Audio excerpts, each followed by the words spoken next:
Assalamu alaikum wa rahmatullahi wa barakatuh. IBRAH mukasa gemanya gange omulungi atulaba nkwanirizaako nate olulaku olwaleero yonna gy'osinziira okubanga otulaba eyakategataka akadde kano atulabye for the first time naawe abadde atugoberera nvunaanyizibwa kukujjukiza nti oli ku Extra Digest mugoba nsonga era nga tusinziira mu Kampala mu ggwanga Uganda ne tulyoka tubuna ensi yonna. Olunaku olwaleero tulina omugenyi ow'enjawulo era ng'ojja kubanga omanya ebimukwatako na lwaki azze.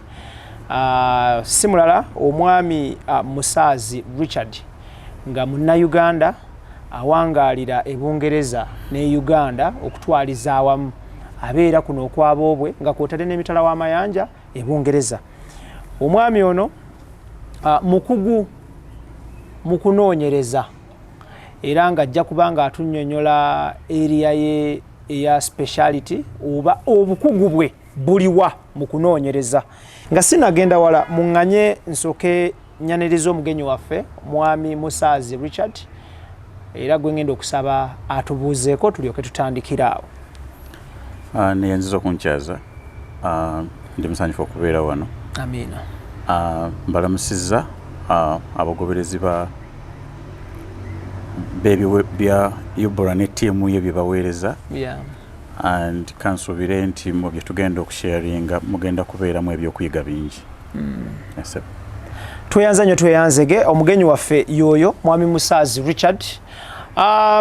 Extra Digest mugoba nsonga tuteebwamu ssente aba Montreal Holdings Limited abasangibwa ku Bombo Road awo ekizimbe Buddu House opposite YMCA bali ku mwaliro ogwokubiri oba second floor ku kizimbe kya Buddu House opposite YMCA. Nga bano aba Montreal Holdings Limited bavunaanyizibwa ku kugula n'okutunda ettaka, okukuba pulaani z'ennyumba, amaka, warehouses oba ebizimbe ebikolerwamu nga arcade oba malls bakuba plans ezo. Ate nga still bavunaanyizibwa ku kusurveyinga ettaka lyo. Osobola okusurveyinga ettaka nti si nti ogenda kulitunda but just okusurveyinga okumanya wookoma ne wooyita n'ebigwa mu kkowe eryo n'okwewala bakyala kimpadde bannakigwanyizi. So aba Montreal bakafulu mu kugula n'okutunda ettaka, okusurveyinga, okuba plans n'ebigwa mu kkowe eryo n'okudevelopinga estates. Muganda wange awangaalira mu bitundu bya Abu Dhabi, Dubai, Sharjah nkugamba nti kampani eriemu ezze okubanga ekubangula mu byenjawulo. Kampani emanyiddwa nga Roast Coffee Academy nga bano bakafulu mu barista, latte art, manual brewing trainings, coffee roasting ne coffee profiling nga bano basangibwa mu Abu Dhabi okuliraana Al Wada Mall ku luguudo olumanyiddwa nga Airport Road. Beekwate bwe bamala okuteekateeka n'okutraininga bamala ne bakunoonyeza omulimu. Obeera okyasoma bwoti nga bo bakunoonyeza mulimu era nga nkubira bannayuganda omulanga abawangaalira Abu Dhabi, Dubai ne Sharjah mwekwate Roast Coffee Academy era nga trainer amanyiddwa nga Tiger the Trainer. Gw'olutuuka ku Roast Coffee Academy awo mu bitundu bya Alwada Mall obuuza bubuuza nti mwami Tiger the Trainer aliwa, buli kimu nga kitambula kawerette. Then tutebamu ssente still banywanyi baffe aba Sun Cargo Shipping Company abasangibwa ku Arua Park ekizimbe Fortune Plaza GF07 nga bano basaabaze maali okuva e China paka Mombasa mu nnaku 18 zokka. Bagamba omusuubuzi awangaalira Uganda n'awangaalira China nti kampani eriemu gy'olina okwekwata ye ya Sun Cargo Shipping Company abajja okusaabaaliza emaali yo okuva e China paka Mombasa mu nnaku 18 zokka. Ate nga still tuteebwamu ssente aba AXA Tech Solutions abajja okuteerayo CCTV cameras, bajja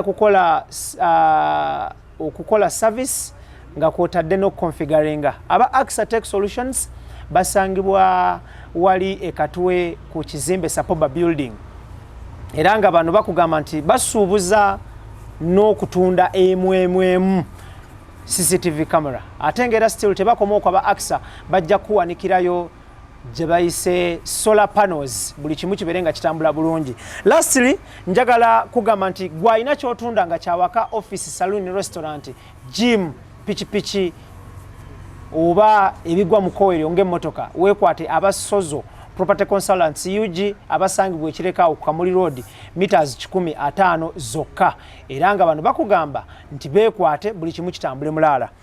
Njagala kutegeeza nti olunaku olwaleero tugenda kuba tutunuulira crime obumenyi bw'amateeka. Tutunuulire investigations okunoonyereza. Tutunuulire policing mu Africa. Police mu Africa. Omukugu ono ajja kubanga annyonnyola ensonga zino insha Allah. So but nga tetunagenda wala of course ekibuuzo ekisookerwako bantu kye tusinga okubuuza buli tuleeta abagenyi baffe bano mu kibuuzo of course in good faith era ng'ekibuuzo ekyo mubuuza ne mugamba nti oyo gwe muleese yaani. Okay. Ebimukwatako byebiriwa twagala okumanya omwami oyo gwe muleese yaani ye because abantu balina eddembe okumanya gwe baleese ebimukwatako at the same time bamanye nti omuntu abagamba ekintu ye muntu omutuufu. Okay. So mwami Musaazi Richard briefly yaani. Okay. Mu bufunze ntera nnyo okwagala okuprofilinga Musaazi the investigator. Yeah. Nendekayo Musaazi ng'Abaganda bwe tutambula. It is very fine. Yeah. Yeah. So mu bufunze Musaazi ndi musajja Munnayuganda. Ndi munoonyereza wa misango naye nga specializinga nnyo mu digital oba mobile data forensics. Ngenda emirimu gye giba gintumye naye ng'okusinga gisinga kuntuma Bungereza. Nina company era specializinga mu ku investigatinga bagita Richard's Private Investigations. Era nga n'ekibanja kyaffe ku online kiri rpi.global because tugenda anywhere in the world. Ndi musajja muyigirize ebintu byenkola saagwamu bigwe. Nasomera Essex University e Bungereza nenkolerayo criminology ne criminal justice. Nengenda mu Institute of Private Investigations. Then nentandika okupracticing. Bakijulo weewala Masaka tusongayo musonge nze ndiva mu Bakijulo wawa n'Emityana. So mu bufunze oyo yenze abantu benkola nabo ba tiimu gye nkulembera. Yeah. Describing nga ali complicated. Boss. Atategerekeka. But omulungi mukyakola. That is how people describe you. Go away describing otya. Very easy person. Yes sir. So we Musaazi. Okay. Ndi taata ate sinoonya. Yes sir. Okay, tweyanzege yoyo mugenyi waffe olunaku olwaleero. Mu mbeera gye tulimu olwaleero obumenyi bw'emisango, obumenyi bw'amateeka oba obuzzi bw'emisango tebutandise leero. Bwatandika okuva ensi lwe yatandika. Oba ndi mutuufu? Oli mutuufu. Okuva ensi lwe yajja mu nsi oba ensi okuva lwe yatandika ku nsi, ensi mu nsi. Obumenyi lw'amateeka lwe bwatandika. Era nga tebugenda kukoma olwaleero oba enkya nti ono akyogeddeko. Wabula buli olukya abakugunga bano n'abavunaanyizibwa ku kukuuma abantu n'ebintu byabwe n'abavunaanyizibwa ku kuteekateeka abantu n'okussa ebiragiro mu nkola bongera kugunjaawo butya bwe bayinza okukkakkanya ku bumenyi bw'amateeka because bo tebusobola kuvaawo wabula banogera bunogezi ddagala bumenyi bw'amateeka. So tuleese omukugu ono ebiseera bisinga ku mukutu guno tuleeta abantu ab'enjawulo basobole okuba nga balina kye bakwongerako ggwe atulaba ateekamu essente n'atugoberera. So emiramwa gyaffe olunaku olwaleero tugenda kwetololera ku nsonga ziri ssatu.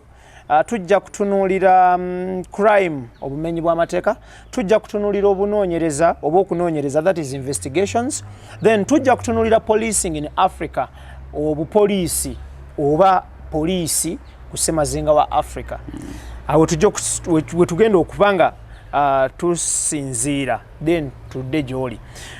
Mwami Musaazi njagala tutandike n'ekigambo kya police mu Africa oba policing in Africa. First things first, police chechi. Poliisi mulimu ng'emirimu emirala. Poliisi or policing in general is someone, ye muntu asasulibwa oku-enforcinga amateeka, okuteeka mu nkola amateeka n'ebiragiro. That's how bwe nsobola okukidescribing. So tutunuulire bw'onyogera ekigambo poliisi, abantu ebiseera ebisinga kigenderako bino wammanga: ekyambalo, emmundu, empingu ne batuuni. Buli lw'oyogera ekigambo poliisi, ebintu ebyo bisatu oba ebina abantu babitunuulira. Buli nsi erina yunifoomu yaayo naye ng'ebeera yunifoomu ya poliisi. So tutunuulire elementi ezo essatu. To you, church defining omusirikale ng'oggyeko byenjogedde oba byenjogedde bye defining omusirikale. Engeri yandibadde ennyangu ey'okudda mu kibuuzo kyo yandibadde nti omuntu akola omulimu ogw'okupolisinga community ategeera exactly kyateekeddwa okukola, because okukwata emmundu tekitegeeza kubeera good police officer. Okwambala uniform engolole eriko amapeesa aga silver ago ge bambala ku bitogi ebya bulaaka ku bibegabega tekikufuula mukugu mu poliisi. Ekikufuula omukugu mu poliisi is how you execute the assignments, engeri gy'okolamu emirimu gyo. Okitegeera. So the only problem lwaki police ennaku zino efuuse a very big subject is because there is a gap between omuntu wa bulijjo ne policing oba n'omusirikale wa poliisi. Kati wekindeetera ku gye ndowooza nti it's a very serious point nti engeri abasirikale abamu mu mawanga, abasirikale ba poliisi abamu mu mawanga ag'enjawulo gye bakolamu emirimu gyabwe etuleetera ffe ng'abategeera ebintu bino okwebuuza nti njawulo kyeriwo ennaku zino wakati w'abasirikale ba poliisi ab'ebiseera bino n'abamenyi b'amateeka abali organized. Because at the end of the day bw'otunuulira engeri omusirikale ali mu yunifoomu y'eggwanga gye yeeyisaamu teyawukana nnyo na mumenyi w'amateeka. Okitegeera. So kati bwe nzirayo ku kibuuzo kiki wabadde obuuza nti empingu, batuuni, emmundu ne uniform kiki ekidefining omusirikale? Nze ndowooza ekidefining omusirikale wa poliisi y'engeri obukugu bw'ayolesa ng'akola omulimu ogwamuweebwa. Kyekimu defining. Okay. Yes, sir. Thank you so much. Oyogedde ku poliisi n'omuntu wa bulijjo mu luzungu kye bayinza okuyita community policing. Ngenda kuwa ekyokulabirako, but before nga tetunatuuka ku kyakulabirako njagala tutunuulire the aspect of community policing briefly. Yatandika ddi era yatandikirawa?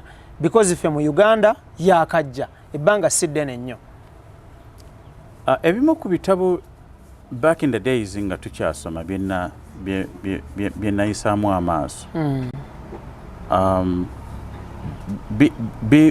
biraga nti community policing is not something ekyatandise yesterday.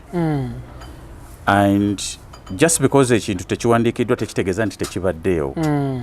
Naye bw'otunuulira obumenyi bw'amateeka obwali e New York, bw'otunuulira obumenyi bw'amateeka obwali e London back in the days, bwaleetera naddala obwali e Bungereza in 1870 something, bwaleetera omusajja omu eyasooka okubeera munnabyabufuzi ate oluvannyuma n'afuuka nakinkumu mu ngeri y'okukwasisa amateeka n'okukuuma ebiragiro abantu. Byamuleetera okuwandiika policies 9 ezirina okugavaninga n'okugaidinga policing. And if it is done with good intentions, bwe kiba nga kikoleddwa mu mutima omulungi ne kikolwa bulungi Good policing is a very, very good method eyokumala obumenyi bw'amateeka mu communities. But the problem gye tulina in some, especially in African countries, abakulembeze bangwirwa nnyo okwogera ku bintu bati okubiteeka mu nkola ne kikaluba. Because as we speak olunaku lwaleero, you can mention any country in Africa especially, abantu ba bulijjo n'omupoliisi, there is a gap between them. Tebeesigangana. Obuzibu buvaawa awo bojja kukola research, because abapoliisi baseminga okubeera n'obuvunaanyizibwa, baseminga okubeera ne authority, kwagamba balina authority y'amaanyi over ate abantu bateekeddwa okuba nga bakolamu omulimu. So ne bacreatinga mistrust there. Naye nga bw'otunuulira community policing nga beteekeddwa okubeera executed mu communities, it's a very good method of policing. Okay. Yeah, but we don't seem to have it here, because at the end of the day, a good police officer mu community amanya to a certain extent, amanya abantu abali mu community. They might not be all of them, but nze ngenda ne ngamba abantu nti if you want, bw'oba oyagala okumanya how good a police officer bw'ali mu area gy'akola, asobola okugamba nti oyo gundi oba oyo gundi oba oyo gundi, because abantu b'omu kitundu aba bamanyi. But today it is really difficult, because nze ne detective w'omu area mwensula simumanyi. I don't think amanyi n'okumanyi. Okitegeera. So it is really difficult every single time buli lwavaayo okujja okwogerako naawe. He always seems to be a stranger.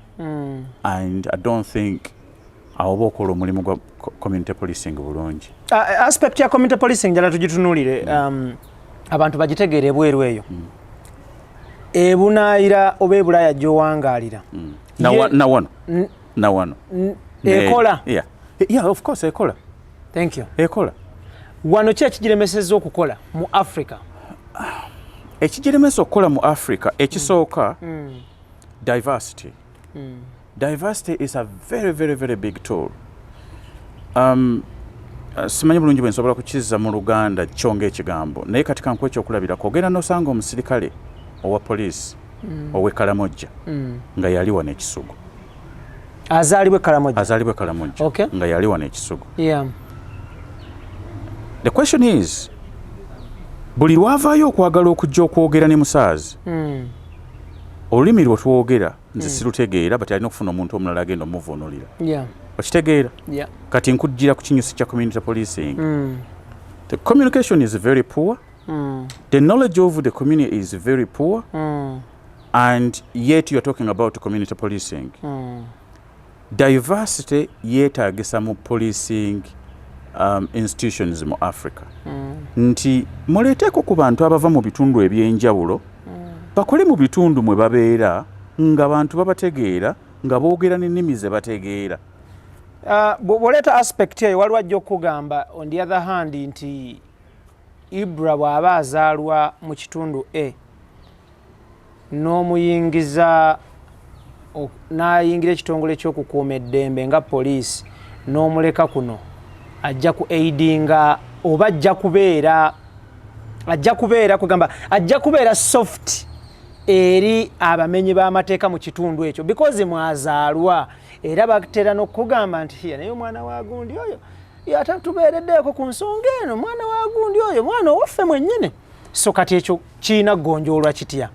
There is a difference between okugamba okukola omulimu in a professional manner n'okukola omulimu just because oyagala kukola omulimu oddeyeeka.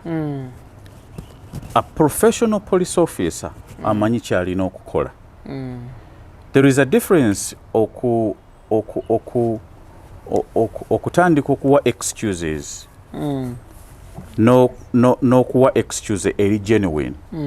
And what I'm saying ne diversity, sigamba nti abazaalibwa ekisugu be baba bakola ekisugu bokka, but at least wabeerewo okwo at least obumanyirivu mu certain areas ezisobola okuwaliriza omuntu okugenda I'll give you an example.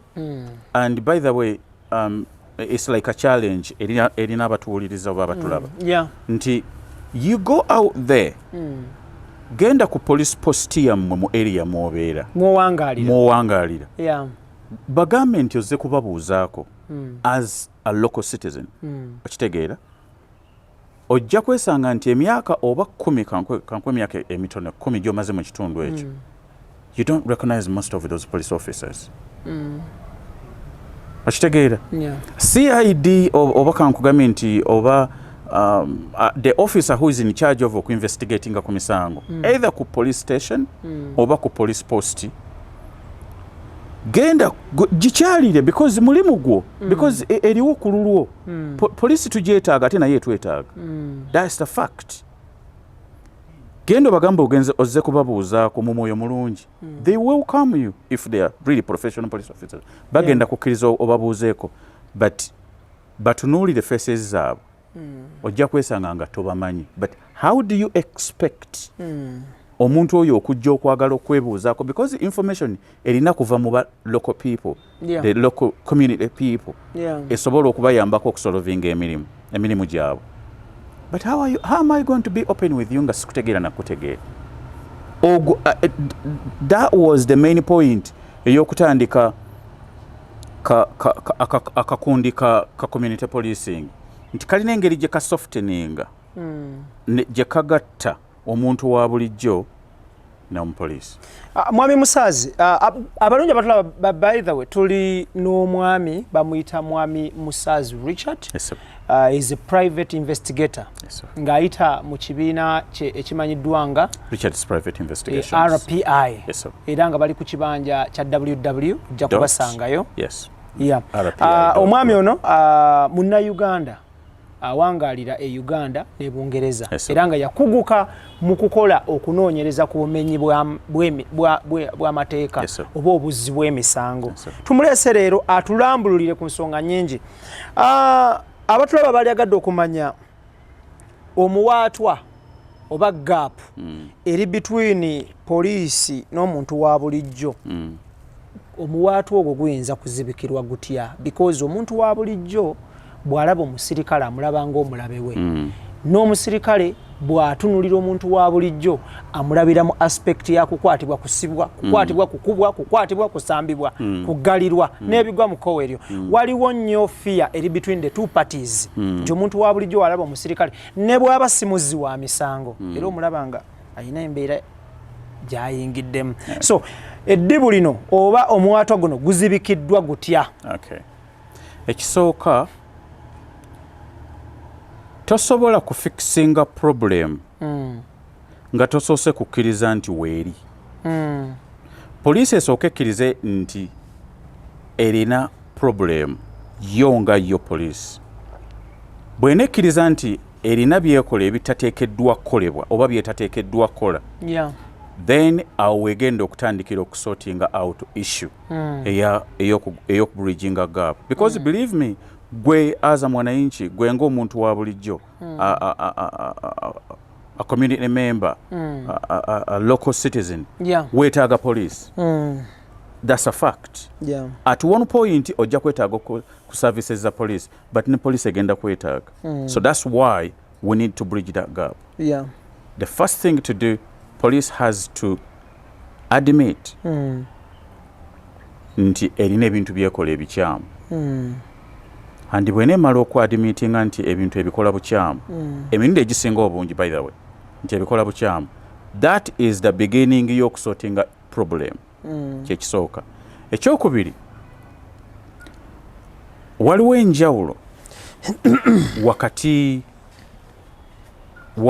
w'abasirikale abajaasi n'abasirikale abapoliisi. Abasirikale abajaasi omulimu gwabwe omukulu kulwanyisa balabe ba gavumenti ba state. Abasirikale abapoliisi ogwabwe kukuuma butebenkevu n'abantu n'ebintu byabwe. Bwe kiri Omusirikale omujaasi buli lwafuuka omupoliisi n'afuuka byombi then abeera omulabe bwa gavumenti oba wa state abeera gwe omuntu wa bulijjo omunnansi ye issue eri gye nkugambyeko kati saagala okkirize bye njogera njagala otunuulire in the last 3 to 10 years back the way police gyebadde executingamu emirimu gyayo girina we gifaananidde egy'abasirikale oba abasirikale engeri gye bakozeemu emirimu gyabwe girina we gifaananidde poliisi kati ekyo ekibuuzo tukirekera omulabi esebo so kakati awo eteekeddwa okubeera those are some of the issues eziteekeddwa okusortingibwa out abapoliisi bakole emirimu gyabwe n'abasirikale abajasi bakole emirimu gyabwe nga gyanjawulo senga poliisi ebadde efuna obutende obukugu obugimala maybe twandibadde tetwetaaga basirikale kujja ku streets okitegeera mukama wange and personally nze nandirowoozezza nti a policing approach emphasizing ku fairness n'okwagala okulongoosa enkolagana wakati wa muntu wa bulijjo nayo eyinza okumalako nga ebridginze gap eyo and any police officer approaching omuntu wa bulijjo with fairness and respect there is a highly likely possibility nti omuntu oyo agenda ku respectinga police because omupolice am respecting kiri mu butonde bwaffe nga bannayuganda kati this time nfokasinze nnyo ku Uganda nti bannayuganda olina okusooka okutambula amawanga agawera n'olyoka appreciatinga bannayuganda enneeyisa yaabwe we are well good mannered citizens so I believe omusirikale wa poliisi yenna approaching omuntu wa bulijjo n'amurespecting with fairness omuntu wa bulijjo unless is a career criminal that's different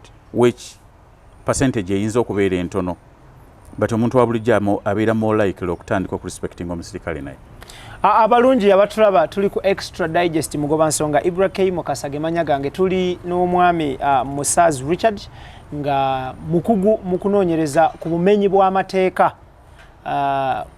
si mu Africa but mu nsi yonna era nga yabisoma era mukugu tumuleese atuyiseeko mu bumenyi bw'amateeka na butya ebirina okukolebwa okugonjola obumenyi bw'amateeka of course tuze tubaleetere programs ez'enjawulo wano ne wali naye tusazeewo ne tugamba nti katubaleeterekoko ne kubikwata ku bantu nga si business si bulimi si bulunzi si batutumufu ye mwami ono gwe tuleese wabula nga nganya tuwumulemuko kati ne tugendeko mu bulango tukomewo tovaawo extra digest mugoba nsonga tuteebwamu ssente aba Montreal Holdings Limited abasangibwa ku Bombo Road awo ekizimbe Buddu House opposite YMCA bali ku mwaliro ogwokubiri oba second floor ku kizimbe kya Buddu House opposite YMCA nga bano aba Montreal Holdings Limited bavunaanyizibwa ku kugula n'okutunda ettaka okukuba pulaani z'ennyumba amaka warehouses oba ebizimbe ebikolerwamu nga arcade oba malls bakuba plans ezo ate nga still bavunaanyizibwa ku kusurveyinga ettaka lyo osobola okusurveyinga ettaka nti sinti ogenda kulitunda but just okusurveyinga okumanya wookoma ne wooyita n'ebigwa mu kkowe eryo n'okwewala bakyala kimpadde bannakigwanyizi so aba Montreal bakafulu mu kugula n'okutunda ettaka okusurveyinga okuba plans n'ebigwa mu kkowe eryo n'okudevelopinga estates then tutebamu ssente still banywanyi baffe aba Sun Cargo Shipping Company abasangibwa ku Arua Park ekizimbe Fortune Plaza GF07 nga bano basaabaze maali okuva e China paka Mombasa mu nnaku 18 zokka bagamba omusuubuzi awangalire Uganda n'awangalire China nti kampani eriemu gy'olina okwekwata ye ya Sun Cargo Shipping Company abajja okusaabaaliza emaali yo okuva e China paka Mombasa mu nnaku 18 zokka ate nga still tuteebwamu ssente aba AXA Tech Solutions abajja okuteerayo CCTV cameras bajja okukola service nga kwotadde n'okukonfiguringa aba AXA Tech Solutions basangibwa wali ekatwe ku kizimbe Sapoba Building era nga bano bakugamba nti basuubuza n'okutunda emu CCTV camera ate nga era still tebakoma okwa aba AXA bajja kuwanikirayo gye bayise solar panels buli kimu kibeere nga kitambula bulungi. Lastly njagala kugamba nti gwalina kyotunda nga kyawaka, office, saloon, restaurant, gym, pichipichi oba ebigwa mu kowero ng'emmotoka, weekwate abasozo property consultants UG abasangibwa ekireka ku Kamuli Road meters 150 zokka, era nga bano bakugamba nti beekwate buli kimu kitambule mulala. Kulikayo kulikirayo ddala, tukwebaza akyatambulira ddala naffe nnyo kyokolera ddala kirungi nnyo. Mwami Musaazi nga tukomyewo, njagala tutunuulire poliisi ddala ekola omulimu gwayo okusinziira ku the 9 principles ezifuga poliisi mu nsi yonna. Kyekisookera ddala abantu kye baagala okumanya, ekola kyeyina okukola ekiteekeddwa okukolebwa okusinziira ku the 9 principles ezigavaninga poliisi mu nsi yonna. Okay. Omanyi buli omu alina engeri gy'atunuulira ebintu bino nga yanjawulo okuva ku y'omulala. Nze ngenda kuwa view yange. And by the way, some of the views and sharing now is the academic research. You can go out there and then do your research. But ngenda kusooka nkuzeeyo katono mabega ku issue gye nkugambye, point gye nkugambyeko nti omujaasi buli waafuuka omupoliisi aba afuuse byombi, afuuse omujaasi ate afuuse omupoliisi. N'olwekyo omulimu gwe guba gufuuse kulwanyisa mulabe. Omulabe who is supposed to be gwe ate omutuuze oba a citizen. Now kati ekibuuzo kyo kiri nti poliisi ekoze omulimu gwayo mu butuufu bwagwo okusinziira ku principles ezibafuga. I think genuinely the answer is no. Because there is quite a number of areas zemba ngenda okutunuulira. Ogenda kutunuulira areas nyingi. But at the same time you go back no analyzing and weebuuza oba ddala kintu kyebakoze kyebabadde bateekeddwa okukola. And struggling okukkiriza nti bakikoze kyebateekeddwa okukola. Because ekisooka bafaananye nnyo abasirikale abajaasi. Bafaananye nnyo bannamagye mu bintu bingi, weaponry, balowooza tebasobola kukwasisa amateeka nga tebakozesa kifuba, that is not policing. Okitegeera kiri mu butonde bwa muntu nti buli lwobeera aggressive towards me, the easiest way okurespondinga gy'oli nze nange kubeera aggressive gy'oli. Okitegeera because njagala kweprotectinga. The best way to protect yourself is to attack. And that is the problem number one. Okukozesa ekifuba ekisukkiridde n'eryanyi erisukkiridde kireetera omulimu gwa poliisi okubeera omuzibu.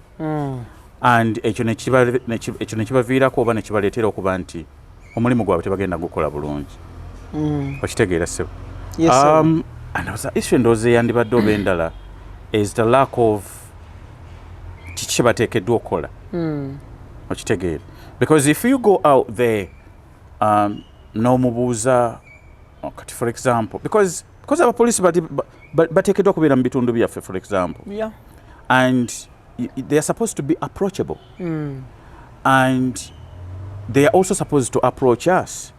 But there is a division eri wakati awo eringanga it is them against us or it's us against them. And if you have such attitude mu bantu, it is going to be a very difficult relationship okugirwaninga. So I end up saying I don't think bakola bulungi kibateekeddwa. Thank you. Oyogedde ku lyanyi eriyitirira singa nga baba bateeka ebintu bino mu nkola. Case in point okugumbulula abeekalakaasi, case in point okujja okukola arrest, okukwata abateeberezebwa okuba abamenyi b'amateeka. Nti bwe bukeera ku makya ne bagamba nti omumenyi w'amateeka ye X, poliisi olina okujja omukwate ateeberezebwa. In fact kibeera kuteeberezebwa until bakozesa amaanyi. Nti newe kugamba nti bazze kugamba nti mwami Musaazi tukwetaagako ku poliisi y'Egindi ojje otuwe statement ku nsonga zino. tebakikozesa basobola okugenda baga nti ne bakutwala teri na muntu mu Africa ali willing kwetwala ku poliisi nga tebamuyise ne bwe baba bayise bamuyita n'agaana okugenda bamala mutwaza maanyi ekibuuzo kyali badde nti oba kiri nti di poliisi lwelina okukozesa amaanyi ag'enkomeredde ddi era biseera ki era ddi lwe geetaagisa poliisi okukozesa amaanyi eri abateeberezebwa okuba abamanyi b'amateeka oba eri abamenyi b'amateeka oba okugumbulula ababeera batalina bumativu ku nsonga ezimu eziba zigenda mu maaso mu bitundu byabwe gye bawangalira oba mu nsi zaabwe gye bawangalira. Okay. It's quite a big subject, but kanjimenye mu bufunze. Ekisooka. Thank you.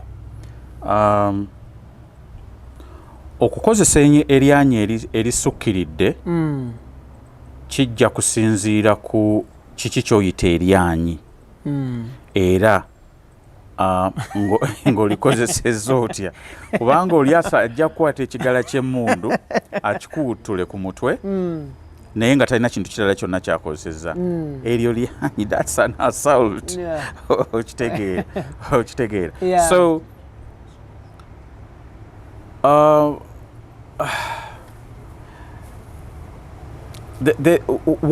waliwo ebiteekeddwa okugoberera ng'ogenda okuarrestinga omuntu ekisooka tulina kye tuyita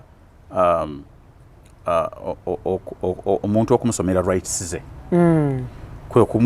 omweyanjulira nti nze ndi so and so okuva mu kitongole bwe n'omugamba nti nze gundi n'omulaga ne kaadi ey'ekitongole mwovudde because ebitongole bikuumaddembe bingi bigenda ne bikwata abantu okay but ebitongole ebiri official yensonga wali nakugambye nti njawulo kyeriwo wakati w'abapoliisi b'ennaku zino n'abamenyi b'amateeka nga enjawulo ekubula but entukola entuufu eyandibadde ey'okukwata omuntu omupoliisi ajja nakusomera rights zo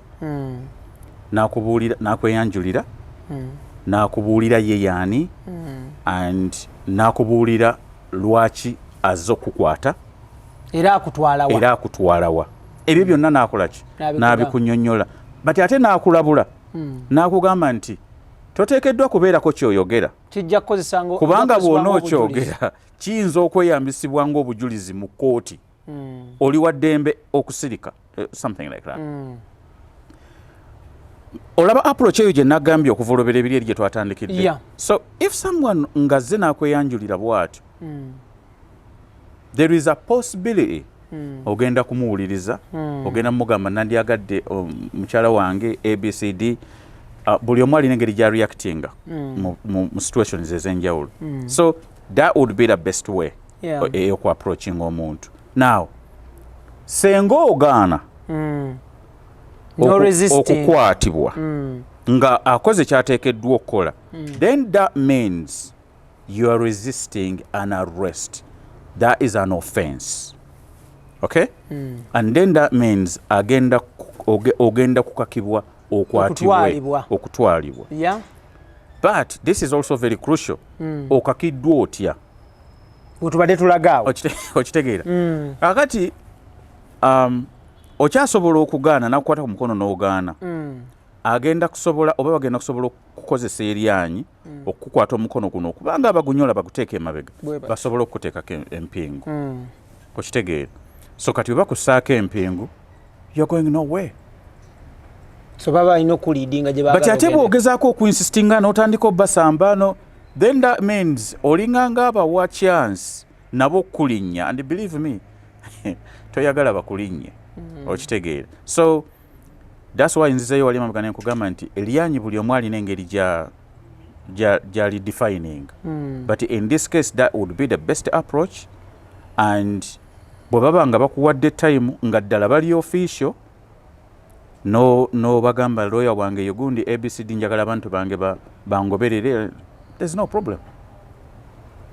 Abakuuma ddembe ku Ssemazinga Africa balina endowooza n'enjogera egamba nti langi yaffe tulinamu engeri y'emputu n'akanyoomo nti ebiseera ebisinga omuntu ne bw'omugamba nti jangu ku poliisi we reporting otuweeyoko obulayini 2-3 beesulyeyo gwa nagamba ne batajja kyebava babakwasisa amaanyi okyogerako ki?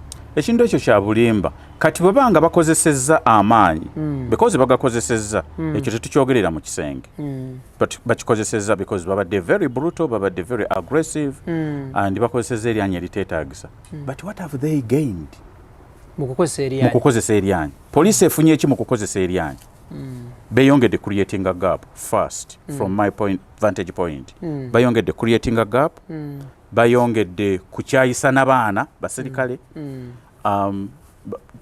they've done quite a lot they've done damage more damage than so bwe bibanga ebyo byonna biganye lwaki tutandika ko approach eri different okay nga tuvuddeyo eyo njagala tutunuulira abalungi abatulaba tutunuulira tuli n'omukugu mu kukola omunoonyereza oba investigator is a private investigator mwami MUSAAZI Richard era nga munnayuganda awangalire Uganda ne Bungereza gwe tuli naye tutunulira ensonga mpitirivu nnyo naye nga tusoose n'ensonga ya police in general waliko omusirikale wayitako mu training school yone ya police kisinziira mu ngeri gy'okireseemu naye waliwo ebibuuzo ebimu ne answers ezimu nga zibeera classified nekibanga tojja kukyogerako kitwala wala so tukirekaawo naye nga twogeza bumanyirivu thank you kakati njala tutunuulire ebikola byaffe ebisatu betwayogeddeko mu ntandikwa okwabadde batuuni okwabadde emmundu okwabadde empingu weewaawo n'omukka ogubalagala pepper spray bwe tuba tutunuulira e Bulaaya Bungereza bunaayire eyo mu nsi zisi zinnaggwedda omusirikale ajja okukwata omuntu ng'ekinene nnyo alina ebintu ebi bibiri okuli empingu ne batuuni ebiseera ebisinga newebeera firimu tuziraba newebeera reality mu nsi ze tutambuddemu kaabamu era omulaba nga omusirikale alina empingu wano ku mpale batuuni agikutte mu ngalo banayo ng'eri wano ng'atambula freely we bakola patrols mu budde obw'enjawulo njagala tutunuulire ddi emmundu lw'erina okuvaayo ng'omusirikale yagikozesa era ddi omusirikale lwafa wagoyinga okukozesa empingu ne batuuni n'omukka ogubalagala n'agamba nti kati kankozese emmundu era lwaki okay ekisooka policing styles in different countries zaawukana kyekisooka ekyokubiri there is a culture ey'okulowooza nti okubeera n'okukozesa eryanyi kukendeeza ku bumenyi bw'amateeka I doubt it okujjako nga you're talking about these petty crimes but emisango serious crimes statistics nzirina nawano wenyini ya Uganda it doesn't okitegeera you're more likely okuttibwa emmundu bw'otandika okukalakala n'emmundu than omuntu atalina mmundu now obuuza ekibuuzo nti emmundu zivaayo ddi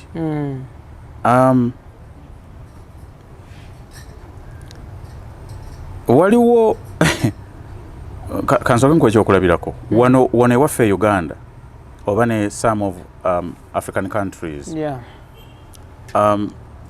poliisi efaananye nnyo abasirikale tactically weaponly n'ennyambala okitegeera bwe nali ntunuulira okwekalakasa okwaliwo emabegako I could not tell the difference oba tuli mu lutalo oba it is just a police tactics eziteekeddwa okuba nga zirina okukakkanya obujagalalo obwali bugenda mu maaso ekyo tekimala bumenyi bw'amateeka ate tekibukendeeza okitegeera so emmundu evaayo ddi nkugambye nti kisinziira ku style ya policing gye mulina mu ggwanga ffe wano abasirikale batambula n'emmundu abasinga obungi bw'otunuulira ekika ky'emmundu gye batambula nazo zezi n'emmundu zennyini ezibeera mu ntalo ezikozesebwa mu kulwana zi AK-47 and all that mu nsi ezisinga obungi wabeerawo kye tuyita a tactical team evaayo ng'omulimu gwayo we are taking you whether you like it or you don't. Oba olina emmundu 3 mu nnyumba mu kikomera kyo, we are taking you out either ng'oli mulamu oba ng'oli mufu. The moment you buli lwokwata emmundu n'ogibatunuzaamu, that's the end of your life. Okitegeera. So emmundu zivaayo ddi? Emmundu zivaayo kisinziira ku style ya policing gye mulina mu ggwanga. Nze kye nandirowooza ekyandibadde ekituufu, si buli bumenyi bw'amateeka oba buli kunoonyereza oba buli incident nti yeetaaga mmundu. What about the word of mouth? Okitegeera. Andi n'obutamanya bantu kika ki be tulina okwaŋŋanga. Okitegeera mu kitundu, because ojja kwesanga kati mu ggwanga kati wano nga wano ewaffe Uganda, simanyi oba poliisi yali efulumizza report eraga criminal groups ze tulina mu ggwanga. Oyinza otya okunkakasa nti tomanyi lwaki ekintu kyaguddewo? Okitegeera. Tewaliiwo muntu ava bweru wa Uganda as we speak today n'agenda n'akunyakulako akasawo.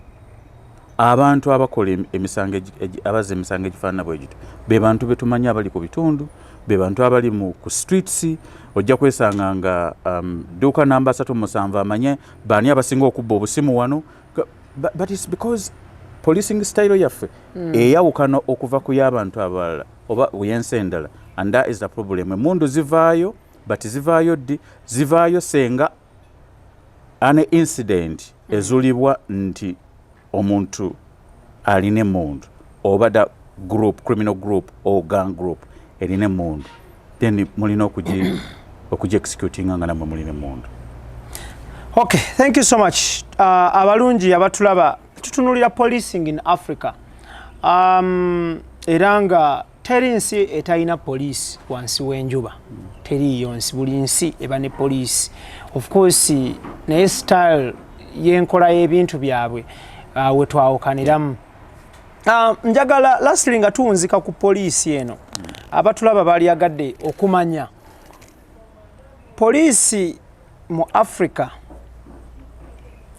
lwaki byekola byawukana ne poliisi mu nsi ziri zinnaggwedda. Lastly nga tuwunzika era ki ekirina okukolebwa poliisi y'omuddugavu etambule ne poliisi y'omweru nga bali ku page y'emu, nga tuwunzika ku issue ya policing in Africa.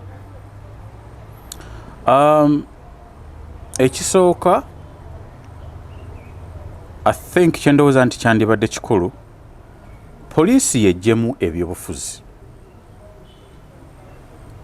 Yes, mu Africa, in fact, ne mawanga agaakulaakulana agamu aba bannabyabufuzi be batera okuwa amannya ng'abakulembera ebitongole bya poliisi oba ebitongole by'obukessi and all that. Bannabyabufuzi be bateekayo amannya ago, abakulembeze and enkiiko eziteeseza eggwanga ne ziba approvinga oba ne zibagaana. But there is a difference between omupoliisi oba omukulembeze okulonda omukulembeze wa poliisi n'omupoliisi engeri gy'akolamu emirimu gye. Buli lwatandika okukola emirimu nga alinga alina kyekubiira, ekyo kyonoona poliisi. Ekyo tekiri mu mawanga gaakulaakulana. That is issue number 1. Then issue number 2, lack of professionalism mu Africa. It is very, very, very vital mu kwonoona erinnya lya poliisi. Senga bakirongosaamu, and oyinza okwesanga nti abasirikale naddala mu Africa bateekeddwa okuddayo for okubangulwa every after a certain period of time, because n'amateeka gennyini gakyuka. Okitegeera ekyo nakyo kiraakinga. So kiki ekyandibadde kyetaagisa? I think poliisi bagireke ekola emirimu gyayo nga poliisi, abannabyabufuzi bagijjemu order evudde above. I hate that word. Biveewo, poliisi ekole kyeteekeddwa okukola, executing emirimu gyayo nga bweteekeddwa okugikola.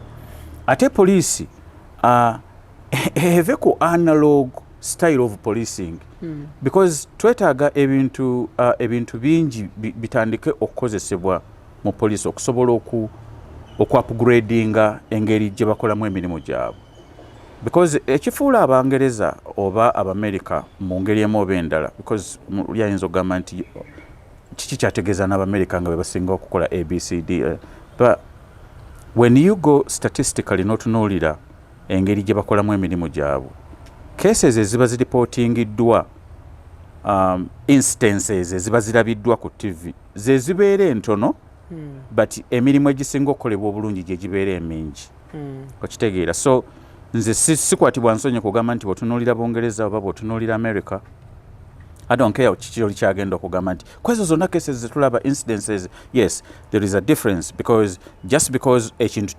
tekiappearinze mu mawulire tekitegeeza nti tekiriiwo okitegeera could be nti ebyo bimulaba mu mawulire nga oba abasirikale basse oba bakubi oba bakoze could be nti kati ekyo mukyogerako kubanga kiappearinze what about the cases ezitajja mu mawulire ez'abapoliisi abakoze obulungi emirimu gyabwe nga tuwunzika ku kintu kya poliisi ekyo waliwo ekintu kyonyonyonde but I think abantu bayinza okuba tekinnoganye bulungi mu mitima gy'abantu n'obwongo bwabwe IGP ng'alondebwa president depending on the constitution of the country n'avetingibwa parliament IGP ne deputy IGP CDF ne deputy CDF nga balondebwa president ne baba vetingira mu parliament mu vetting committee ne ba vetinga parliament it is a section of politicians a president is a politician police is an institution it belonging to anyone none of the above truth be told tunabaawula tutya nga president ye ex alonze why abere IGP tubere ba mazima anabeera ati anafairinga ati okubeera subordinate woli nga yamulonda ate n'akakiiko kali eri ne kamuvetinga nga bonna ba politician okay kakati soke twebuuze buli bakuwa omulimu baba bakuwadde omulimu bati oba ogenda kukola ki era kiki akuwadde omulimu kyayagala oachieving at the end of the day or at the end of your contract okitegeera I think that is also very very important and it is vital a professional police officer or walk straight akola omulimu gwe yayigirizibwa but on top of that alagirwa bamulagira nti genda okole bwoti but ate ne barelyinga ku his decision making nti agenda kubeera profession mu ngeri gyagenda okukola mu decisions okitegeera so ekibuuzo kyo nti amazima gabeere mazima is that possible oli okugenda okukola listen the moment lwatandika okulaga bias mu ngeri gyakolamu emirimu gye then that is the time if at all tubadde tulina obukiiko mu parliament obuvunaanyizibwa ku bitongole bino we bamuyitira agezeeko okunnyonnyola abcd bamuteeke ku pressure because he's not above the law but bw'abanga akola emirimu gye nga atandise okulaga kyekubiira mu ngeri gyakolamu emirimu gye then he is not a good police officer then he is not a good leader takola kyateekeddwa kukola ebyo tobisanga yeeri okay tweyanza nnyo tweyanzege abalungi abatulaba tukyali ne mwami Musaazi Richard nga ono kafulu oba kakensa mu kukola okunoonyereza ku bumenyi bw'amateeka mu nsi yonna era nga tali attached ku kitongole kyonna eky'ebyokwerinda mu Uganda oba Bungereza wabula nga ayina ekitongole kye ne banne bwe baddukanya emirimu nga bwannannyini ekimanyiddwa nga Richard Private Investigations tumuleese wano atumenyere ku nsonga ezimu ku zibobbi abantu emitwe mu nsi yonna Extradigest mugoba nsonga tuteebwamu ssente aba Montreal Holdings Limited abasangibwa ku Bombo Road yawo ekizimbe Buddu House opposite YMCA bali ku mwaliro ogwokubiri oba second floor ku kizimbe kya Budu House opposite YMCA nga bano aba Montreal Holdings Limited bavunanzibwa ku kugula n'okutunda ettaka okukuba plani z'ennyumba amaka warehouses oba ebizimbe ebikolerwamu nga arcade oba malls bakuba plans ezo ate nga still bavunanzibwa ku kusurveyinga ettaka lyo usobola okusurveyinga ettaka nti sinti ogenda kulitunda but just okusurveyinga okumanya wokoma ne woyita n'ebigwa mu kkowe eryo n'okwewala bakyala kimpadde bannakigwanyizi so aba Montreal bakafulu mu kugula n'okutunda ettaka okusurveyinga okuba plans n'ebigwa mu kkowe eryo n'okudevelopinga estates. Muganda wange awangalira mu bitundu bya Abu Dhabi, Dubai, Sharjah nkugamba nti company eriemu ezze okubanga ekubangula mu byenjawulo. Company manyiddwa nga Roast Coffee Academy nga bano bakafulu mu barista, latte art, manual brewing trainings, coffee roasting ne coffee profiling nga bano basangibwa mu Abu Dhabi okuliraana Al Wada Mall ku luguudo olumanyiddwa nga Airport Road. Beekwate bwe bamala okuteekateeka n'okutraininga bamala ne bakunoonyeza omulimu. Obeera okyasoma bwoti nga bo bakunoonyeza mulimu era nga nkubira bannayuganda omulanga abawangalira Abu Dhabi, Dubai ne Sharjah mwekwate Roast Coffee Academy era nga trainer amanyiddwa nga Tiger the Trainer. Gwolutuka ku Roast Coffee Academy awo mu bitundu bya Alwada Mall obuuza bubuuza nti mwami Tiger the Trainer aliwa buli kimu nga kitambula kawerete. Then tutebamu sente still banywanyi baffe aba Sun Cargo Shipping Company abasangibwa ku Arua Park ekizimbe Fortune Plaza GF07 nga bano basaabaze mali okuva China paka Mombasa munaku 18 zokka. Bagamba omusuubuzi awangalire Uganda n'awangalire China nti company eriemu gy'olina okwekwata ye ya Sun Cargo Shipping Company abajja okusaabaliza emaali yo okuva China paka Mombasa munaku 18 zokka. Ate nga still tutebwamu ssente aba AXA Tech Solutions abajja okuteerayo CCTV cameras bajja okukola service nga kwotadde no configuringa. Aba AXA Tech Solutions basangibwa wali ekatwe ku kizimbe Sapoba Building era nga bano bakugamba nti basuubuza n'okutunda emwemwemu CCTV camera ate nga era still tebakoma aba AXA bajja kuwanikirayo gye bayise solar panels buli kimu kibeere nga kitambula bulungi. Lastly njagala kugamba nti gwalina kyotunda nga kyawaka office, saloon, restaurant, gym, pichipichi oba ebigwa mu kkowe ng'emmotoka weekwate abasozo property consultants UG abasangibwa ekireka ku Kamuli Road meters 150 zokka era nga bano bakugamba nti beekwate buli kimu kitambule mulala. Tweyanza nnyo tweyanzege kulikayo nnyo omulungi tugoberera mu bulango obwo company ezo zettanire in one way or the other buli kimu kisobola okuba nga kikutambulira bulungi wonna aba obeetagidde mukadde konna oba ekitundu woba obeetagidde. Mwami Richard Musaazi ye mugenyi waffe nga mulungi mu kunoonyereza munnayuganda awangalire Uganda ne Bungereza. Mwami Richard aspect yaffe ey'okubiri olunaku olwaleero ye crime obumenyi bw'amateeka.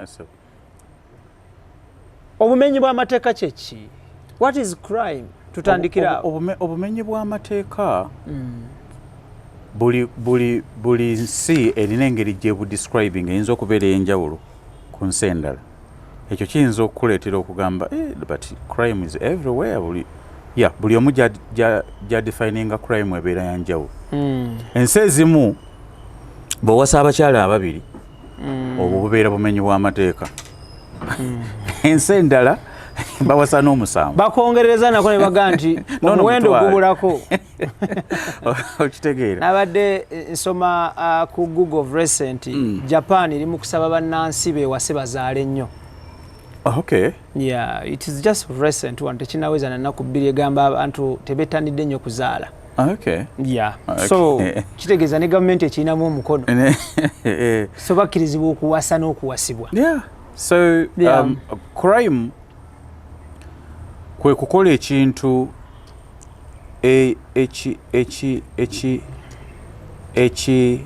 ekiri illegal awo ekyo tusobola kivunula tutya ekintu kyonna kyokola nga kimenya amateeka ag'ensi eyo nze bwenti bwe nandibadde nsobola okukimenyaamenya. Yeah. So I guess ndowooza tugenda okusoma okumanya oba okuyiga obumanyirivu bw'abaatusooka. Yeah. The reason we go to school is to learn the experience of others. Yeah. And one of the reasons njagala nnyo oba nkugoberera nnyo ku programs z'okola is because oleeta nnyo abantu abalina kye bongera ku bantu. Thank you. And I love that. Thank you so much. So, and I hope by the time we tunaamaliririza nze nange kyembadde nkunyonyola nti tuyiga oba tugenda mu ssomero kuyiga bumanyirivu oba experience y'abalala. I hope we tunaamaliriza show oba program waliwo abagenda okuba nga balina kye bayize kye babadde batamanyi. Inshaallah.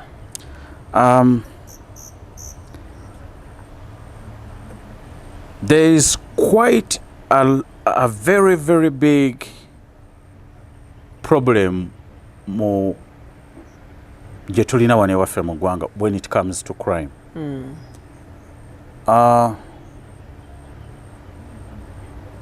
Ebintu bingi by'otunuulira bw'oba olwanyisa obumenyi bw'amateeka. But olina okubeera ng'oli ready okwaŋŋanga obumenyi bw'amateeka. And police tesiminga kubanga ekikola bulungi eyaffe naddala wano ewaffe Uganda. Mwami Musaazi, awo nyini nga tetunagenda wala. Between amagye ne poliisi ne ba detective abali mu ngoye za bulijjo, ani alina enkizo ku kukakkanya obumenyi bw'amateeka? Tewaliiwo kigambo kye bayita kukakkanya bumenyi bw'amateeka. Ekyo sikimanyi nti gye kiri. How about okumalawo obumenyi bw'amateeka? Okumalawo obumenyi bw'amateeka tekubeera kubukakkanya. Okumalawo obumenyi bw'amateeka kubeera kulwanyisa bumenyi bw'amateeka. Bw'obulwanyisa then obeera ne strategy ebumalawo bumazi si kubukakkanya. Ani ateekeddwa obulwanyisa? Ani alina enkizo? Ani alina enkizo? Upper hand. It is the police. Babeera under umbrella ya police. Yeah. Okitegeera. So it's the police. But kakati awo wotandikira because olina kutandikira waggulu notandika ogenda ng'obamenya because senga ogenda ne ku website ya polisi yaffe yawa ne Uganda otandikira waggulu ku IGP nolyoka otandika ogenda ng'okkirira mpola okutuuka ku offices zaba ani akulira abanoonyereza ndowooza. Obumu ku buzibu bwe tulina I think is the lack of abantu abakola bye bategeera. Si kunafuya basirikale because sagala kuvaayo nnyo nga criticizinga but it's a complaint okuregistaringa complaint. Nti emirundi egisinga obungi engeri gye ba executinzemu engeri gye balwanyisaamu obumenyi bw'amateeka eraga gap mu kumanya kiki ekituufu ekyandibadde kiteekeddwa okukolebwa. It could be tebalina ba detectives bayigirize bulungi mu different areas because abamala because okyasobola okubeera omulungi mu kunoonyereza ku butemu oba what is homicide or murder. Okyayinza okubeera omulungi mu kunoonyereza ku murder naye ng'ate toli mulungi mu kunoonyereza mu forensics like digital forensics. So we seem to be lacking abantu abakugu mu departments as a police. Okay. Nze my appeal to the IGP, the president himself, is to bagezeeko okweyambisa ku bantu abalaba ensi differently from bongeri gye bagirabamu. It is very important. Ekyokubiri bayinvestinge nnyo ngamba kati njogera direct ngamba President Museveni ne IGP bayinvestinge mu bwongo rather than the physical strength mu police because kyetutalina kubuusabuusa poliisi bamanyi okuba emiggo andi ne bakubakwata mundu nga bagitunuza mu bantu ogwo mulimu bagukoze bulungi but what about the technical part of policing okunoonyereza bw'oba ozze emabega emyaka nga 10 okuva mu 2009 okutuusa olwaleero oyinza okukkiriziganya nange different areas ezeetaagisa obukugu I think bagezeeko okuinvestinga ennyo mu areas bwe zityo than okuleeta abantu abakuba obukubi abantu emiggo. Okay, nga tukkirira njagala tutunuulire lukwakwayo just ng'otuwa just bullets ki ekireetera crime rate okulinnya ki ekiviirako crime rate okulinnya?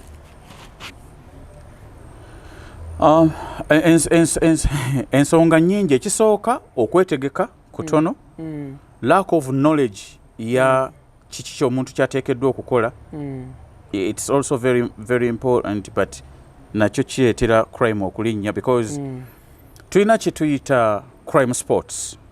Okay, njagala nku ekyokulabirako ffenna tuli baana ba wano tuzaaliddwa wano tukulidde wano tubeera wano njagala obudde buwungeere tambula okuva ku Room Street ng'ogenda ku Pride Theatre wakati w'essaawa 3 n'essaawa 5 ez'ekiro ng'oli wekka ng'okutta akaveera. There are two things ebigenda okujjira mu mutwe gwo. Ekisooka, someone is likely okujja n'akozesa ekifuba n'anzijjako akaveera kange oba bw'anaaba takatutte otambula oli mu bweraliikirivu bwa crime. When we talk about these issues, it is not because ffe tusinga okutegeera but these are the facts bye balina okutunuulira ne babisortinga out. Kiki ekireetera crime okulinnya is one of those things. Tebalina bantu babalowooleza. Poliisi za mawanga agasinga obungi ze beegomba ne batuuka n'okujja wano some of these officers ne babatwala ne babatrainingira eri o ne baleeta abantu from the other end ne babaleeta ne babatrainingira wano. Those police agencies zibeera ne departments ezibalowooleza. Okitegeera kye nkugamba? Think tank. Njagala ombuulire police think tank ya wano etuulawo bweba weeri. I don't know. Exactly. So those are some of the things nti bagende bakole bye bateekeddwa okukola but baleeteko ku bantu abategeera ebintu mu ngeri esinga okubeera ey'ekikugu babibalage nti this is what you have to do but it's executing bwoti naye si buli kimu nti kigenda kubeera kya batoon kigenda kubeera kya mpingu era kigenda kubeera kya muntu because at the end of the day ogenda kutta busiba. Tutunulire owadde ezimu kuzireetera ensonga lwaki crime rate erinnya.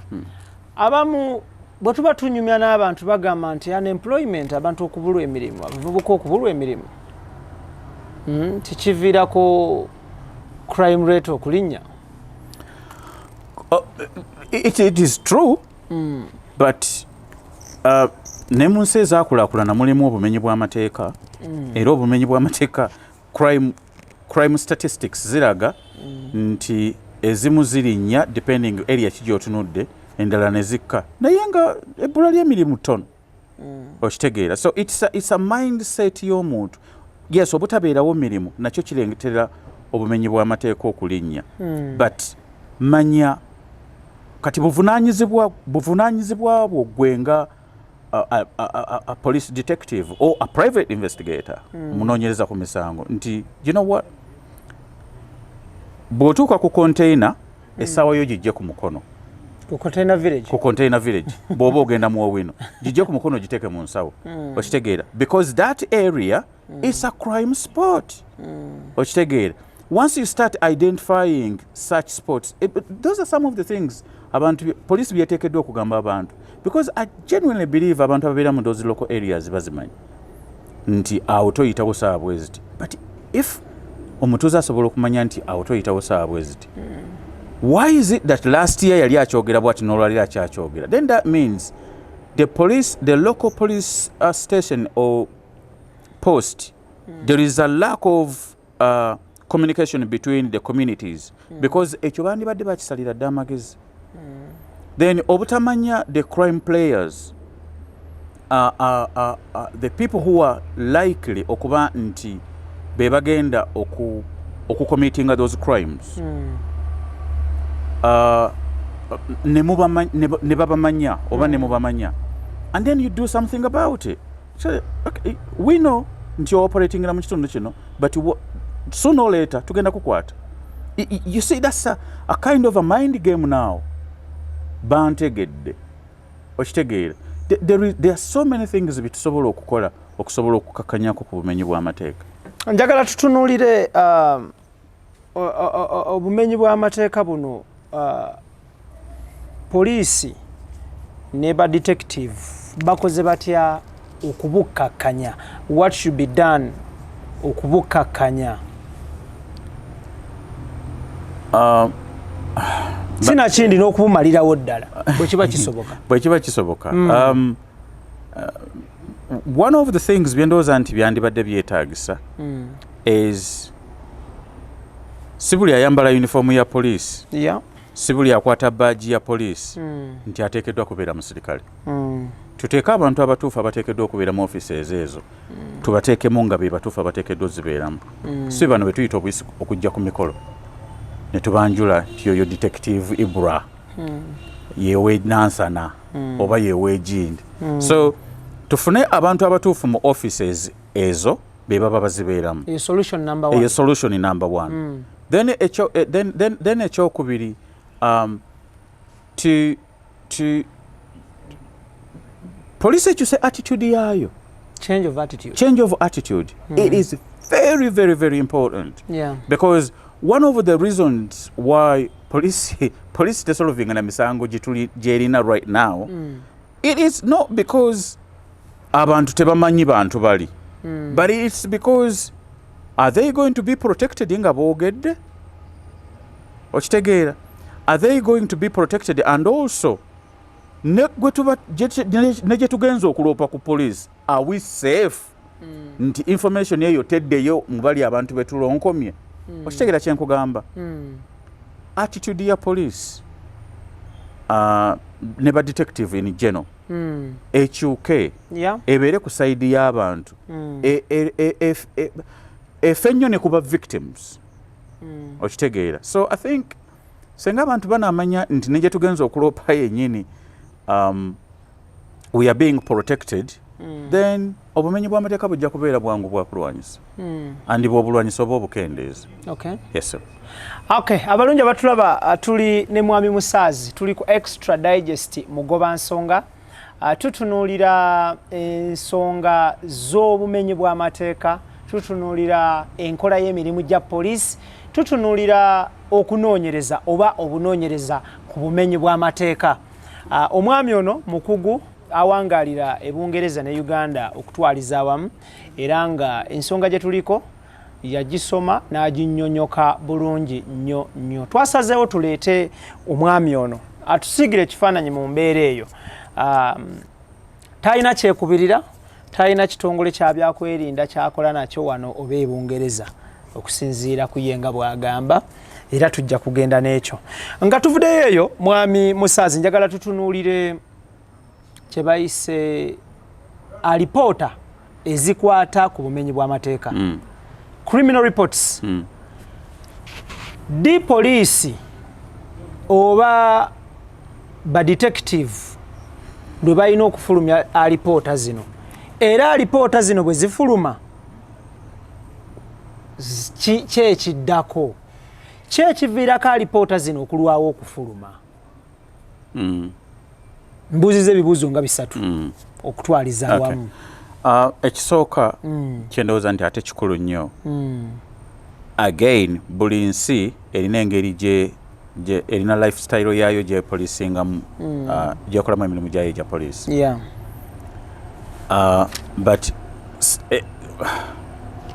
mu bufunze professionally, at least buli mwaka walina okubeerawo crime report ebeefuluma nga ya ggwanga lyonna. Lwaki efuluma and kiki ekiba kiddako mu bufunze? I think personally, I think efuluma, era lwaki efuluma kubanga epeyintinga ekifaananyi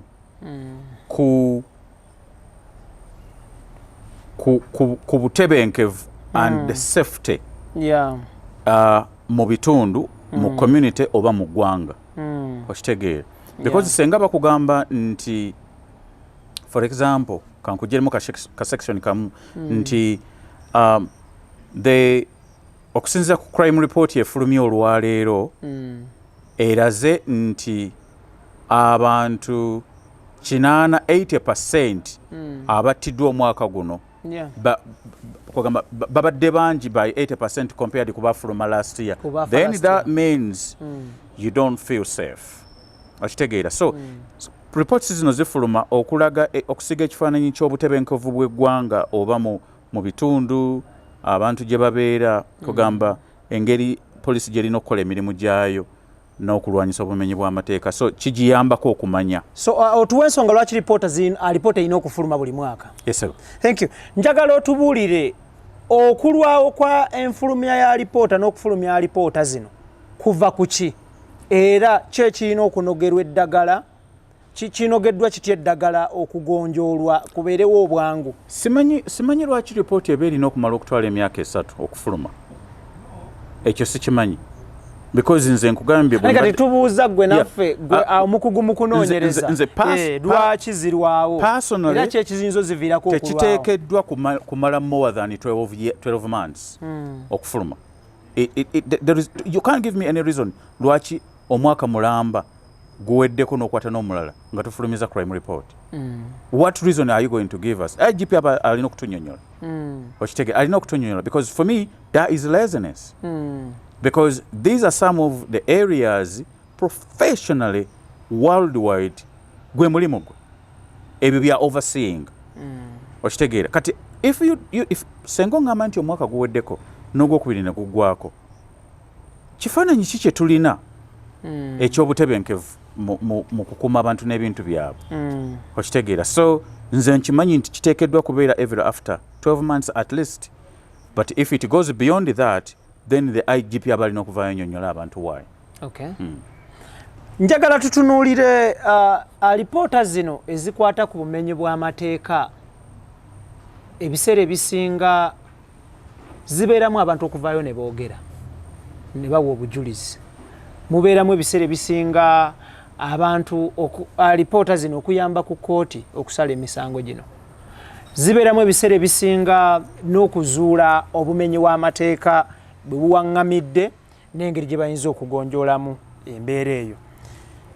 Bwe bukeera ku makya ensi n'etabeera na alipoota zino okumala ebbanga lya myaka 2-3 ani gwe tuba tuvunaana? Alina kubeera IGP. Singa bukeera ku makya alipoota n'etafuluma essiga eddamuzi lyo obuweereza bwalyo bubeera buteereddwawa. Anti kakati olina okutunuulira ebintu bibiri. Ekisooka essiga eddamuzi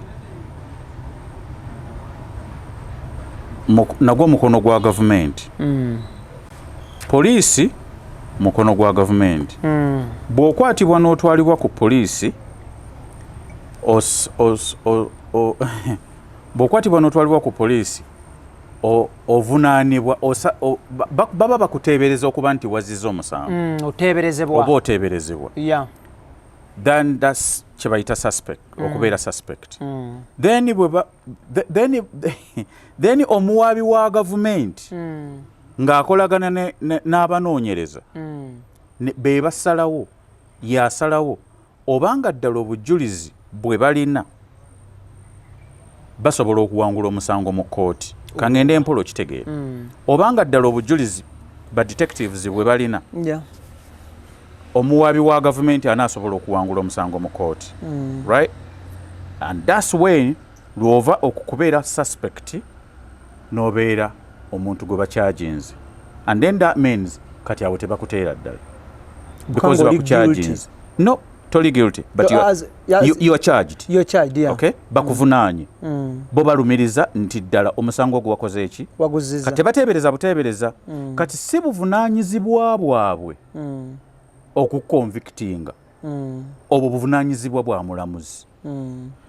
Omulamuzi asalawo ddi? Omulamuzi asalawo okukonvictinga singa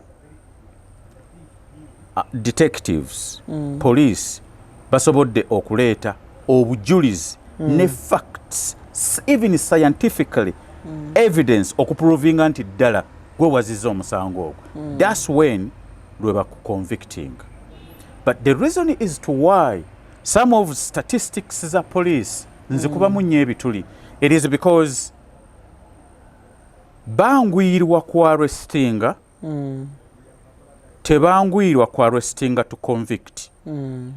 That's the difference.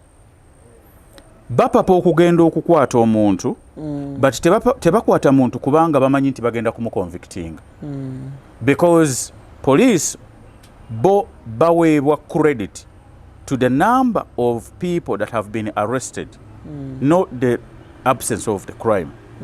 That's the difference. So it's quite a big subject. But mubufunze bwenti bwensobola okigayagaya. Okay, tweyanzege abalungi abatulaba embeera gye tulimu ya kunnyonnyoka ku mateeka n'ebiragiro, ku bumenyi bw'amateeka n'obunoonyereza oba okunoonyereza ku bumenyi bw'amateeka. Tuli n'omwami Musaazi Richard era nga atugaayiramu ku nsonga zino wano ne wali. Njagala tutunuulire lastly nga tuwunzika ku crime. Abakwasisa amateeka n'ebiragiro b'okukuuma abantu n'ebintu byabwe, that is police. Bwe tutuuka ku bumenyi bw'amateeka buno balina kugonjoola bumenyi bw'amateeka oba balina kuziyiza bumenyi bw'amateeka? What should be done? Oh, that is a very good subject as well. Balina, you see, the problem is police yaffe yawonera nnyo movies. Sometimes ebintu ebimu bye tulaba mu movies bibe fiction stories. Fiction stories. Because let me give you an example. For example, kankufunyira akapapula kano. Kana akapapula katwala okubeera nti tena. Bwe nkakasukira bwenti. Kalino bouncing akadde. Kalino you either okakwata oba okaleka ne kagwa wansi. Okay? Kangene mpola mpola abatulaba bakitegeera. Gwokireese n'obuuza n'ogamba nti omulimu gwabwe omukulu kuziiza oba kumalawo obumenyi bw'amateeka. Akapapula ke nkukasukidde katwala okubeera it's a crime. Okay? Nti are you going to arrest someone nga tannaba kuzza musango oba amala okuguzza?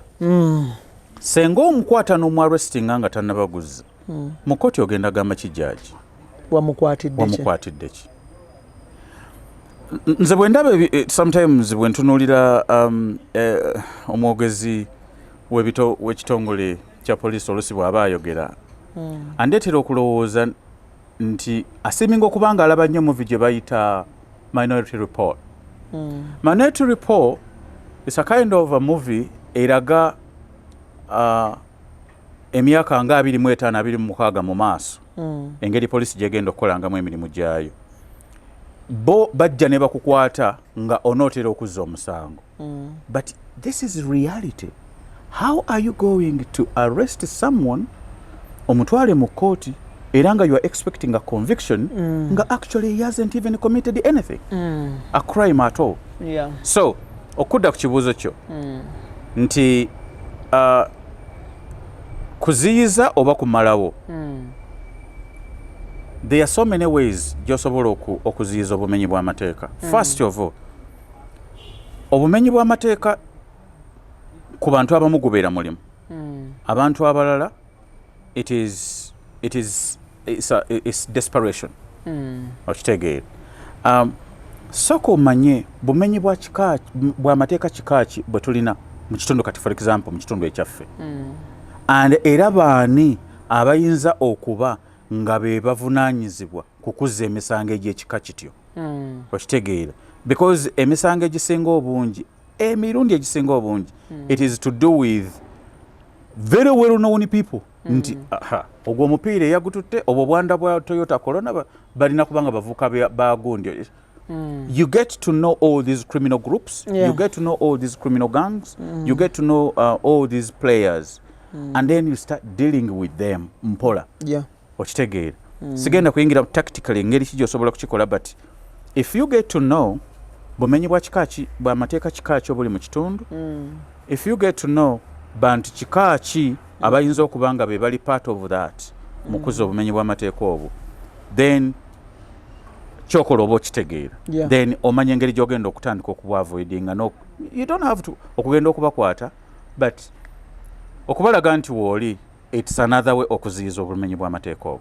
Omugenyi waffe olwaleero ye MUSAAZI Richard, osobola okumunoonyako ku online as well as era muwandiisi mu mpapula z'amawulire ez'enjawulo okuli olupapula lwa New Vision but basically oba majorly Sunday Vision, then n'olupapula lwa The Observer abasinga lwe mujjukira lwayitibwanga The Weekly Observer naye nga kati luyitibwa The Observer, era namwo mwali ateekayo bwino ataliiko nfuufu. So katuwumulemu kati nikikomewo tovaawo. Extra Digest mugoba nsonga tuteebwamu ssente aba Montreal Holdings Limited abasangibwa ku Bombo Road awo ekizimbe Buddu House opposite YMCA bali ku mwaliro ogwokubiri oba second floor ku kizimbe kya Buddu House opposite YMCA. Nga bano aba Montreal Holdings Limited bavunaanyizibwa ku kugula n'okutunda ettaka, okukuba pulaani z'ennyumba, amaka, warehouses oba ebizimbe ebikolerwamu nga arcade oba malls, bakuba plans ezo. Ate nga still bavunaanyizibwa ku kusurveyinga ettaka lyo. Osobola okusurveyinga ettaka nti sinti ogenda kulitunda, but just okusurveyinga okumanya wookoma ne wooyita n'ebigwa mu kkowe eryo n'okwewala bakyala kimpadde bannakigwanyizi. So aba Montreal bakafulu mu kugula n'okutunda ettaka, okusurveyinga, okuba plans n'ebigwa mu kkowe eryo n'okudevelopinga estates. Then tutebamu ssente still banywanyi baffe aba Sun Cargo Shipping Company abasangibwa ku Arua Park ekizimbe Fortune Plaza GF07 nga bano basaabaze maali okuva e China paka Mombasa mu nnaku 18 zokka. Bagamba omusuubuzi awangalire Uganda n'awangalire China nti kampani eriemu gy'olina okwekwata ye ya Sun Cargo Shipping Company abajja okusaabaliza emaali yo okuva e China paka Mombasa mu nnaku 18 zokka. Ate nga still tuteebwamu ssente aba AXA Tech Solutions abajja okuteerayo CCTV cameras, bajja okukola service nga kwotadde n'okukonfiguringa. Aba AXA Tech Solutions basangibwa wali ekatwe ku kizimbe Sapoba Building, era nga bano bakugamba nti basuubuza n'okutunda emu CCTV camera. Ate nga era still tebakomaoko aba AXA bajja kuwanikirayo gye bayise solar panels, buli kimu kibeere nga kitambula bulungi. Lastly njagala kugamba nti gwalina kyotunda nga kyawaka, office, saloon, restaurant, gym, pichipichi oba ebigwa mu kkowe eryo ng'emmotoka, weekwate aba Sozo Property Consultants UG abasangibwa ekireka ku Kamuli Road meters 150 zokka, era nga bano bakugamba nti beekwate buli kimu kitambule mulaala. Tukyali ku Extra Digest mugoba nsonga, tulina omugenyi w'olunaku olwaleero si mututumufu in a way nti abantu serebu but mututumufu mu by'okunoonyereza ku bumenyi bw'amateeka, mututumufu mu kumanya n'amateeka bwe galina okuteebwa mu nkola. Awo is a celebrity in that field. Gwe tuli naye si mulala omwami MUSAAZI Richard. Nga tutunuulira investigations oba investigate oba investigators, whichever way, tusooke tumanye investigation kyeki, okunoonyereza kyeki. Okunoonyereza nze engeri gye nsobola okukinnyonnyola eyinza okuba nga eyawukana ku y'omulala. Okunoonyereza kwe kugezaako okufuna oba okumanya ekintu mu ngeri ey'ekikugu ng'okozesa obukugu. Okunoonyereza nandidescribinze nga okugezaako okukuŋŋaanya bwino naye nga otaddemu obukugu mu kukuŋŋaanya information oba bwino oyo. So kati osobola okukibreakinga kunoonyereza kika ki era oyagala bwino kika ki, buli omu alina engeri gy'asobola okukinnyonnyola. But for me that's gye nsobola okukidescribinga. Okay, tutunuulire okunoonyereza of course kuinvolvinga abantu okubeera mu ngoye za bulijjo okusobola okugyayo amazima ebiseera ebisinga, because bw'onaabeera mu ngoye ez'ekitongole ekimu oyinza obutafuna bwina wankomeredde, si bwe guli. So awo wennyini wenjagala okumanyira Uganda oba Africa, gwe mu kulaba okuko tuyina ba investigators abali genuine and professional oba bakirimu because yafuna omulimu? Mu 2015 nina article gye nawandiika mu lupapula olumu lwesijja kuwatuukiriza, nga neebuuza how fit is our police HR. Natandika na mutwe nga mbuuza bubuuzi. I think buli kitongole kyandibadde ng'oggyeko bino ebyokunoonyereza poliisi, ebyamateeka nakina but buli kitongole, buli company department yaayo ereeta abantu okukolera ekitongole ekyo.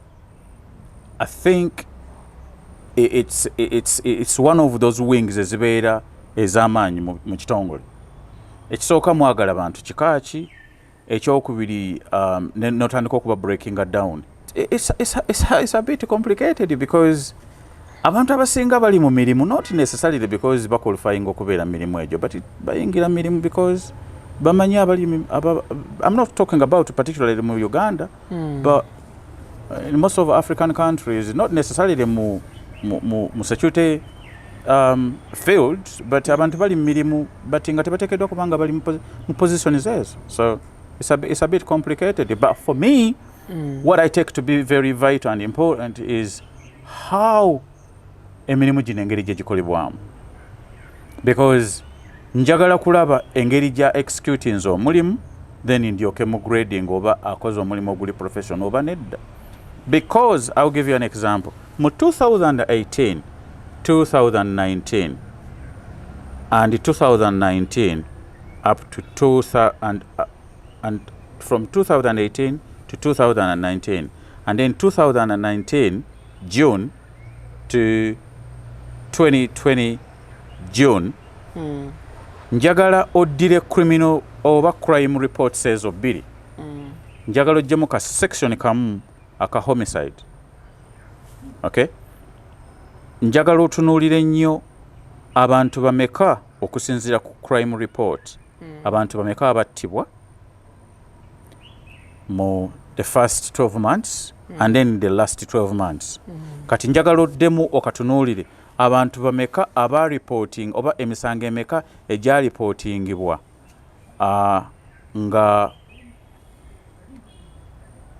they are serious crimes. Okay, bwe ngamba serious crimes njogera ku misango okugeza obusi oba obutemu, njogera ku misango amrobara okubbanga weeyambisa emmundu oba okubbanga weeyambisa ejjambiya, okutema abantu wadde oba tobasse naye n'obalekako the lifelong time kind of change gyoba obaleseeko ku mibiri gyabwe, emisango egy'ekika gityo. Njagala otunulire ka section yako emisango emeka egya reportingibwa, okay, mu myaka ebiri. Then come back to weebuuze poliisi yasobola yafuna convictions meka ku misango egyaloopebwa. Ojja kwesanga nti ku misango 22% egya serious crimes egya reportingibwa, only 11 cases gye gyasobola okugenda mu court. I mean 11% out of 22, but out of 11% teyafunako na 5% convictions. Why? It is very simple. It is because of the department y'abanoonyereza ku misango.